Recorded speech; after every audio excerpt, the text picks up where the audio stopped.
everybody, welcome back to another video. Today we're going to be going over the Goblin faction. Now we've already done a little bit of an overview of the Goblin faction before, but we have not done every card in the set for the Goblin faction.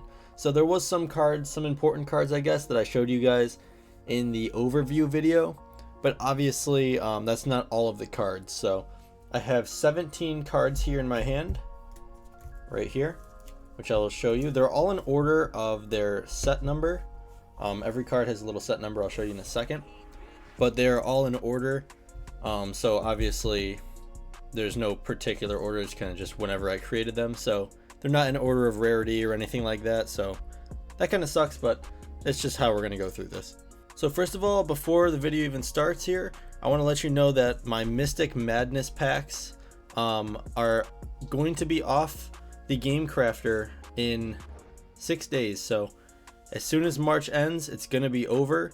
So yeah guys, the end of March Madness packs will not be back until next March. So obviously the new set will probably be out. So you will not be able to get set 1 Mystic Madness packs ever again unless it's a special deal or anything like that I do in the future, but I don't have any plans for that right now.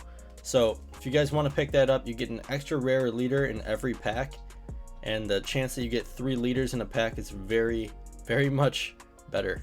Alright guys, so let's get right into this. So essentially, we're going to start with the first card here.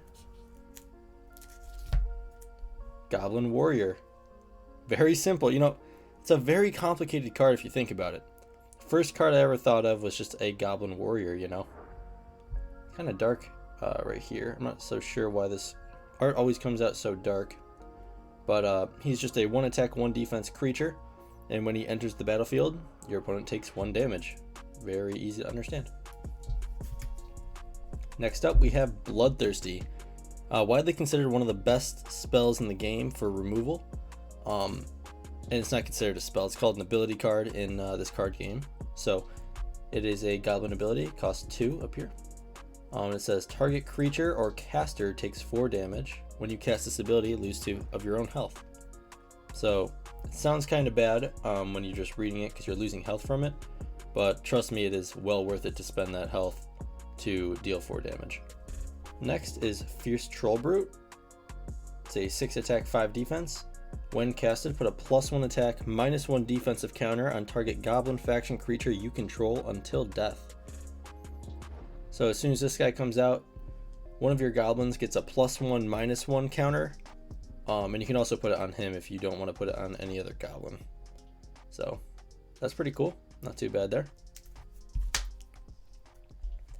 Here is Goblin Nightcrawler, one of my favorite cards.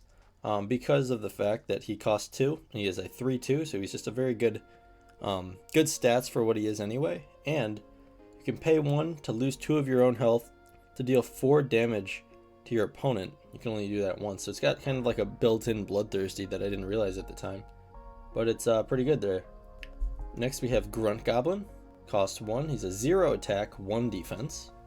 When this creature dies, deal 4 points of damage to the caster that killed the Grunt Goblin. Can be very useful in defensive situations or even chump attacking. We have next Woodland Retreat right here. Goblin ability, cost 2. Return target creature on your battlefield to your hand. Add chaos crystals to your stash equal to the amount that creature is worth. Let's say you have a creature on your battlefield worth 4 crystals at the time. You play this for 2 crystals. That creature returns to your hand, and then you get 4 crystals back from getting that creature back. So that's pretty cool. Obviously you have to spend 2 to do that, so you can't just get an amazing amount of resources that turn, but you might be able to recast the creature if it costs a certain amount. Goblin Chain Twirler is next, a rare. It has the Amber ability, Amber skill I should say. It costs 4, it's a 4 attack, 3 defense, and it says every time this creature battles and deals damage to the opposing caster, put a +1 attack, +1 defense counter on it until death with a limit of 3. So he could go all the way to a 7 attack, 6 defense for 4. Very good deal. This guy, I never really liked him for some reason. No, I don't know why actually. It doesn't really make sense because he's a pretty good card. Goblin Elixir Mixer. I think it's his art that throws it off for me. I might have to redo him in the future. I don't like how his jacket looks. Let me know what you guys think about his jacket. I feel like it looks a little too futuristic for the times I'm trying to portray, I guess. But he costs 3 and he has a 3/3, so he's solid there. When this creature dies, lose 1 health, so a little drawback. But he has the idle skill, which has become very important in the game, which means he is not affected by ability cards at all. Bloodthirsty Orc, cost 5, 4/4. When this creature is casted, lose 3 health and discard a card from your hand, so that really sucks. But he is enraged, which means for every enemy this creature kills, put a +1/+1 counter on it until death with a limit of 3. So kind of like Amber, except you have to kill creatures to activate this one. Widely considered one of the worst cards in the game is Feeble Goblin, which feeble means weak. So he's just weak goblin pretty much. He costs 1, he's a 1/1. When this creature dies, you lose health equal to the amount of creatures you control, including this card. And he is untapped at least, so he does come out ready to attack or block though. Goblin Ambush, 4 attack, 3 defense for 3. When casted, your opponent either discards 2 cards from their hand or loses 4 health, and they get to choose. So that's pretty cool there. Very solid. Next up, Backstabbing Goblin. When Backstabbing Goblin attacks, the opposing caster always takes 1 extra damage point to their health. So even if this guy dies during battle and cannot get any bleed damage through, the opponent will always take 1 extra damage whenever this creature attacks, which is pretty cool. It's a good way of dealing just slight damage to your opponent every time you attack, even if your creature dies. And I feel like it fits well with his name, Backstabbing Goblin. He's going behind your back to kill you. This is a pretty boring card, Outcasted Hobgoblin. Just costs 1/1. He costs 1 and he's a 1/1, sorry.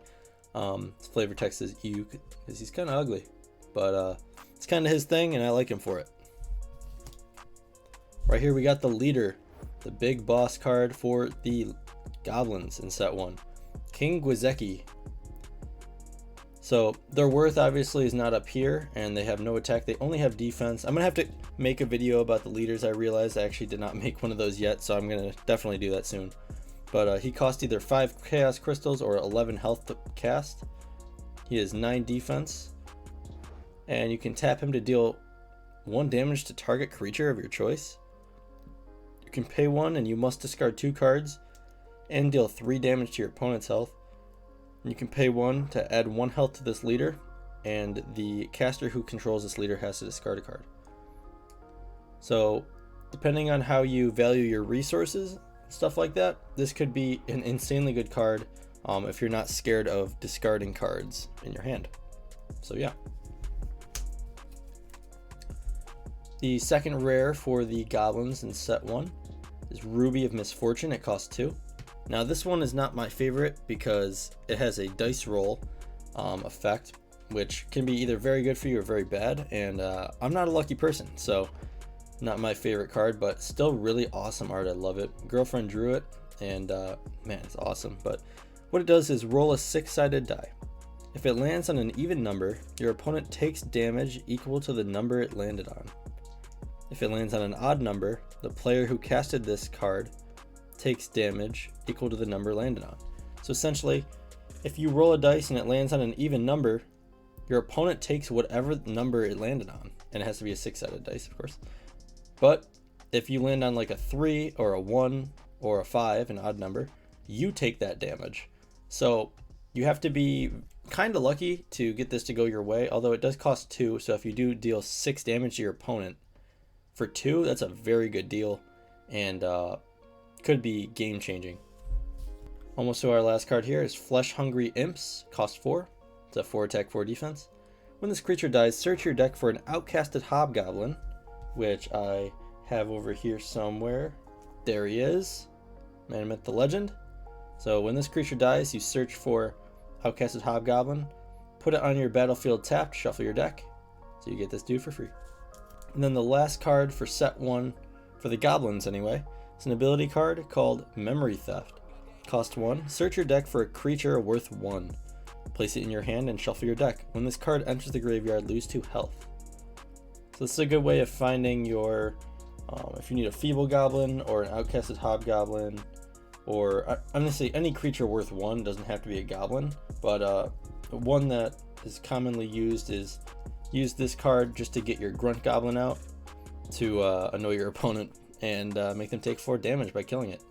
Hopefully you guys did enjoy this video. I'm going to be going over all the other factions very soon, the other 5 factions of course. I already went over the neutral faction and now the goblin faction.